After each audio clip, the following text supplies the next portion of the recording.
Welcome to KJ's Kitchen. I am KJ. I am 15 years a master level fitness trainer, a fitness nutrition specialist, and most important to me, I'm a happy mom serving up healthy meals from my kitchen to yours every Wednesday here on Facebook on the Get KJ Fit fan page. If you're on Instagram, go ahead and check me out there at Get KJ Fit.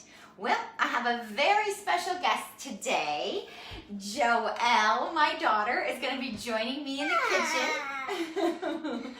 Thanks. And we're going to be honoring every single mom, grandma, surrogate mom, stepmom, caregiver, because we're having our Mother's Day special today, and I'm going to be honoring my mom, your grandma, in this recipe. So I grew up with my mom baking the most amazing cake. I even have brought it to people's birthdays and it blows them away. It is called Applesauce spiced cake. I love it. Well, the actual traditional cake we grew up with was loaded with white flour and loaded with sugar, and it's divine. Do not get me wrong, it is divine. And if any of you out there are not looking for the healthy alternative of this, I will share the recipe because it will blow you away. But my mom, grandma, just sent me a recipe last week of a grain-free, gluten-free cake she's been making and she's been loving, and it was chocolate. Well, I've done a lot of chocolate cakes and chocolate baked goods, chocolate everything. I love chocolate in the KJ's kitchen. So I went to work at morphing these two recipes. Both of them came from my mom. So I honor you today, Mom.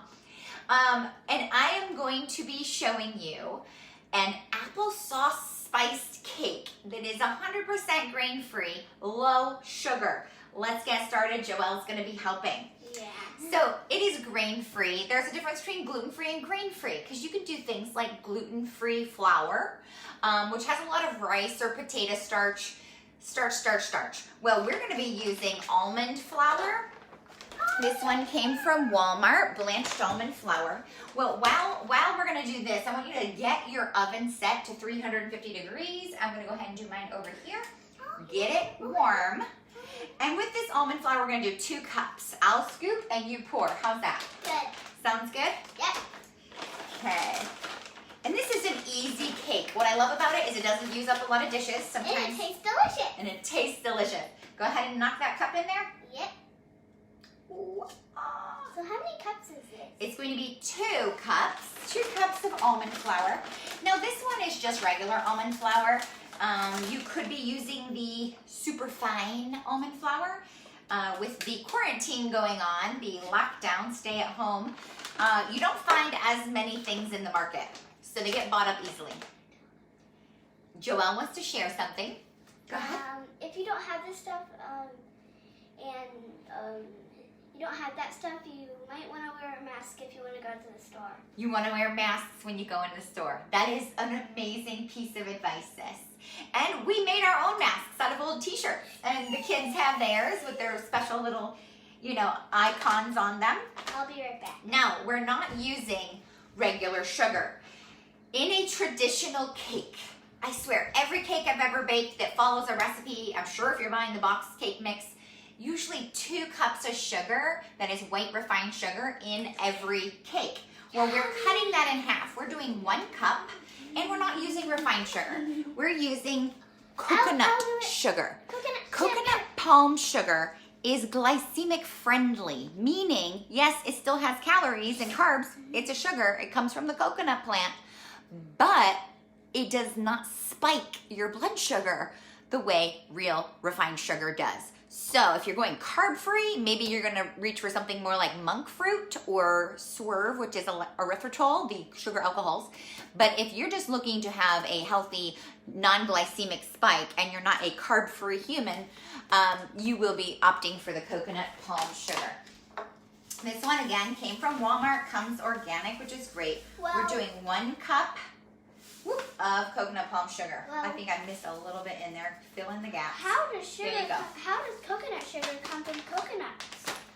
Great question. I don't manufacture that, so I don't have the exact answer, but my guess is it is dehydrating up the coconut in some way. Or maybe it comes from the leaves. Anyone got that answer from my daughter? How do you get coconut sugar from the coconut?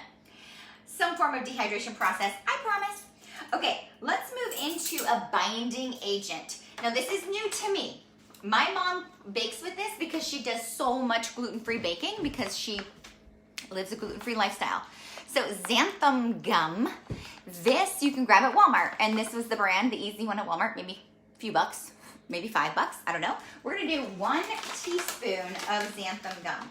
This is a binding agent and it is gluten-free and it will help hold the cake together better. And let's move into our salt. You must always salt your baked goods. Brings out the flavors. We like pink Himalayan sea salt. I keep it in my little crock pot. We're gonna go 1, It tastes salty. 2, I want to do the last one. 3. Hang on, shake it, shake it. Shake it, shake it. 3/4 of a teaspoon. Yep.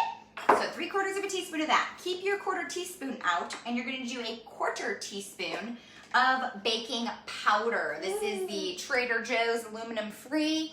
I know that you can find aluminum free baking powder at Walmart, at Aldi's, they all have them. So there we go, 1/4 teaspoon. My tooth is growing in. Your tooth is growing in. I feel it. Now we're gonna switch to the single teaspoon and rack out your baking soda. This one again from Trader Joe's, but baking soda's everywhere, so it doesn't matter where you're shopping. And it's, here we go, 1 teaspoon. You put that in there? Oh, I love that.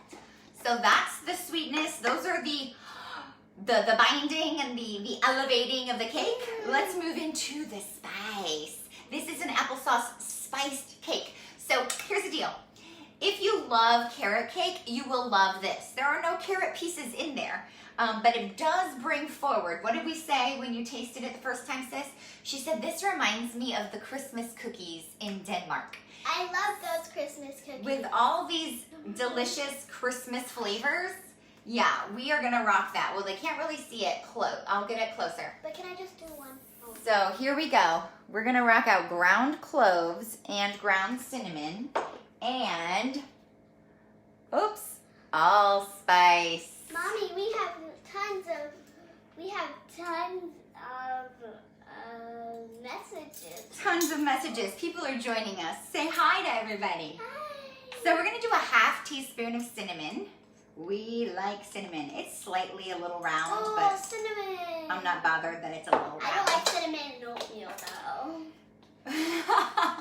Do you like cinnamon and oatmeal? Joelle says she doesn't. I only like jam. She doesn't know that I put it in there. I heard that. She doesn't like too much cinnamon in her oatmeal because Well, that tastes good plain. there have been times that I have been heavy-handed and then she won't eat it. But now Okay, I like Can cinnamon. you smell this? 1/4 teaspoon of cloves, ground Wow, cloves. that's a strong one. It is a strong one. That's why we're using less. 1/4 teaspoon of ground cloves, and this is my favorite smell on earth, maybe. Smell this one. Ooh, is that one okay? I love it. You love it. Wait, I want to smell the cinnamon. And a 1/4 teaspoon of the ground allspice. Now, allspice, what this does is brings back memories of my great-grandma Minnie. This is my favorite smell. Yay, great-grandma Minnie used to always have spiced gumdrops in her candy bowl. So when we would go hang out with her in the dead end down in Cambria, and she'd always be like, have a seat on the Davenport. Like, I loved Grandma's words. But she also had spiced gumdrops in her candy bowl, and I absolutely love them. And to me, the ground allspice brings back that memory of spiced gumdrops. Man, I'd like to get my hands on those. Do they still make spiced gumdrops? Here, we're gonna whisk this together, sis. I'll whisk it. You'll whisk it. Where did my whisker go? Mommy keeps forgetting stuff. Yeah, I do. Here you go. Use this one, okay? Oh, that's giant. I All like right. this whisker.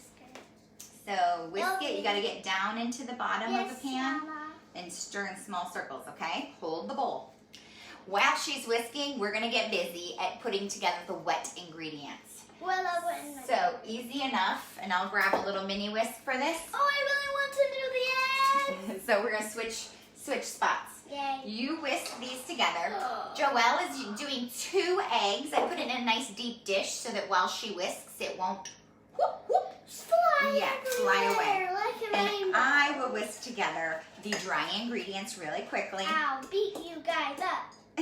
So, what you want with the dry ingredients is to make it all one color, getting those dark brown, ground cinnamon, allspice, and Oh clove my, the eggs are so lumpy. mixed in. So, Joelle, you're gonna whisk that for a little while, right? To get it fully beaten. Beat up those eggs. It's like getting, it looks like, it looks like you had lemonade and you put like yellow egg in it. Yellow egg and lemonade is what that one looks like, guys. Ew, that's Okay, so I'm gonna leave a little hole in the middle, like a little deep hole in the middle there. like a little pool. A little pool. So, Joelle, we're gonna add 1 teaspoon of vanilla extract into your eggs. Just give them a little stir. Hang on, there you go. Stir that in. That will turn like a light brown. It's gonna get a little darker. And we're It smells going good. It smells delicious. to bring in the highlight of this cake, applesauce. Applesauce. We go for oh, yeah, I love applesauce. unsweetened applesauce, I okay? actually like applesauce. Do not buy the sweetened version, then you're just adding a boatload more sugar in. So you're gonna do unsweetened. This is from Aldi or no, I Walmart. taste That's a it? Walmart brand. Can I taste it? Nope, because we need it in the cake. So we're gonna rock out 1 cup of unsweetened applesauce. Oh man, that looks like a fat pool. Okay, get that going into our cake. Wow, this looks. Right in the center. And now can you pour the eggs right in the center of there? Yes, here, mommy. Here's a whisk. Okay, we're gonna leave the whisk. Ready? I'll do it. I'll do it. Oh my word, that looks like a pool with a little junk in it. So there's a pool right over here. What Joelle's seeing is the dry ingredients. I made a little hole in the center. Now here, I'm gonna have you hold in the middle. Got it? And you're gonna work around where the liquid is, and it starts to distribute and pull in the Okay. dry. Okay, you see how the dry is moving up, sis? Yes, We mommy. want to move around and make sure that dry gets back in. This bowl is a little small. I usually work out of a larger bowl, but there were none clean. So when you gotta go live, you gotta do what you gotta do, right? Yep. Sis, it's getting a little tough. Let mom do this, okay? Oh, that looks like a delicious cake already. Oh, so it is delicious cake It already. looks like some cookie batter. Yeah, and it's thicker, guys, than a regular cake batter. A lot of times cake batter can be super loose. You're going to love this cake. Yay, you are. Super loose, right? The cake batter can get really super loose. If you don't like sweet stuff, like in cakes, you could do unsweetened stuff. That's a good idea. Now here's what I'm going to tell you about this cake. The frosting that I make is what brings forward a lot of the sweet factors. But what my husband said what he enjoyed most was that it's not an overpoweringly sweet dessert. The cake is not, like the cake part is not really sweet, but the frosting is sweet. A little sweeter. It's not an extra sweet frosting Not either. extra sweet. So the entire dessert, to me, is not savory by any means, but it's not one of those, wow, this is so rich, so sweet, I need something to wash it down every couple bites. It's actually amazing, is what it is. So we're gonna put these into 2 round springform pans. If you don't have the springform, just put them into round cake pans. But 2 of them. I do a piece of parchment paper at the bottom. It just makes it that much easier to get out. And the bottom's very bumpy. And we're gonna go ahead and spray the pan just a little. Can I spray mine? Yeah. Yay, I get to spray my first time of So oil. if you saw this the last time I brought forward my little yeah, you saw this before. yeah, I'm gonna pump this misto. It's full of olive oil right now. You can fill it with anything, avocado oil, whatever. You pump it and build some pressure, and then it's gonna act like an aerosol, just like you would be buying. Saves the environment. You can reuse this can all the time. Can I do? Yep, so you're gonna go ahead and mist. Oh, that's more of a stream. Let mom push. There we go. I'm gonna mist this one. There we go. Don't get that on I won't get it on you. Just a little mist will do. Just to help prevent sticking. Because if you didn't notice, we put no oil or butter in this cake. Voila. The applesauce does substitute out for any of that. We didn't even add much fat at all because the applesauce eliminates the fat as well. So I'm gonna do half and half in these little rounds, right? It looks like our oven's hot and ready. Yep, it's getting very warm. There we go. I burned myself once.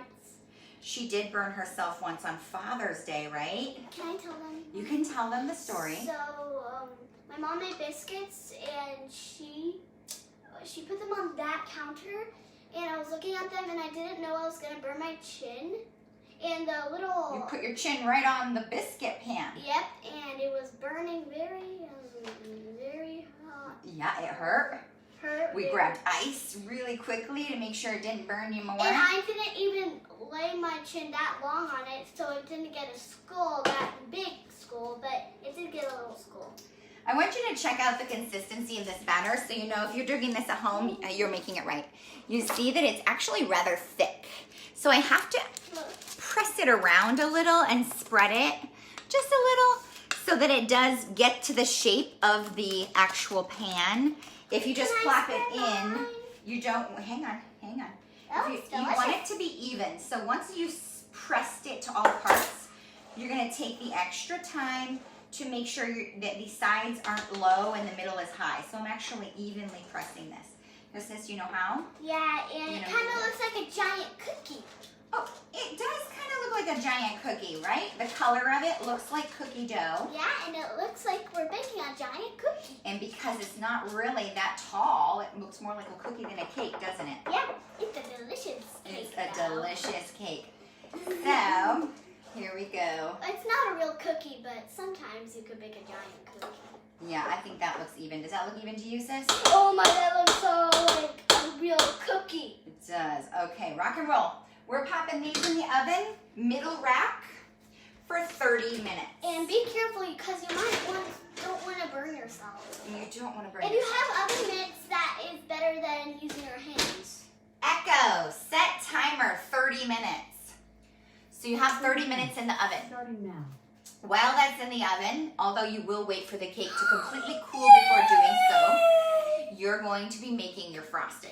Delicious frosting. So here's the deal. When I make my cream cheese frosting, especially if I have to do a double layer cake, I usually use 2 8-ounce packages of cream cheese.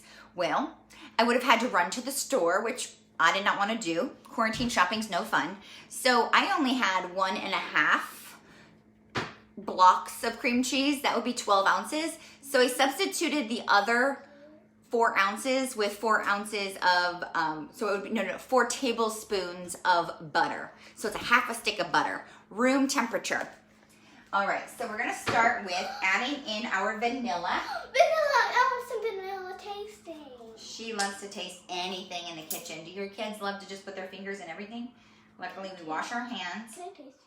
so that when we do that, we're not leaving behind a lot of mess.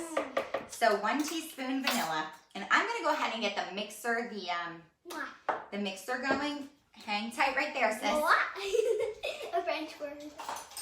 I think the other mixer's over here. Mom, you keep forgetting something. You know, it's tough to have everything available right over here in this corner of the You could kitchen. have just asked me to get some stuff. Oh, next time I will. Thank you for being a good helper. You're welcome. Okay, let's see how we do with Can I play? reaching. But it Yeah, has to be you. Be careful. we'll be careful. You got it? You put your hand on there? You got it. I'm just gonna pick up the speed a little and get that whipped up. This is room temperature. It might be a little loud. Oh my goodness, so loud.